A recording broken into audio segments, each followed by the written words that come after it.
কওমি মাদ্রাসা থেকে মূলধারায় নেতৃত্বের শিখরে ফাহাদ আজাদ একজন হাফেজ ও আলেম।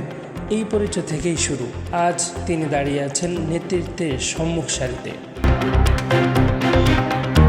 ময়মনসিংহ জেলার কৃতি সন্তান মোহাম্মদ মহিদুল ইসলাম ফাহাদ আজাদ প্রমাণ করে দিয়েছেন, কওমি শিক্ষার্থীরা কোনো ক্ষেত্রেই পিছিয়ে নেই। তিনি বর্তমানে বাংলাদেশ জাতীয়তাবাদী ছাত্রদল ঢাকা মহানগর পশ্চিম শাখার ধর্ম বিষয়ক সম্পাদক হিসাবে নির্বাচিত হয়েছেন, যা তার যোগ্যতা, নেতৃত্বগুণ এবং আত্মবিশ্বাসের এক উজ্জ্বল প্রতিফলন। তার পথচলা শুধু ব্যক্তিগত সাফল্যের গল্প নয়, বরং এটি একটি বার্তা, ধর্মীয় শিক্ষা ও আধুনিক নেতৃত্ব একসাথে চলতে পারে।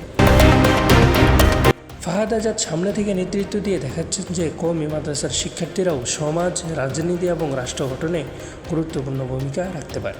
তিনি আজ কওমি শিক্ষার্থীদের এক জীবন্ত অনুপ্রেরণা, একটি উদাহরণ যা বলে দেয়, স্বপ্ন থাকলে, সাহস থাকলে কোনো পথই অসম্ভব নয়। Eco Times, Dhaka.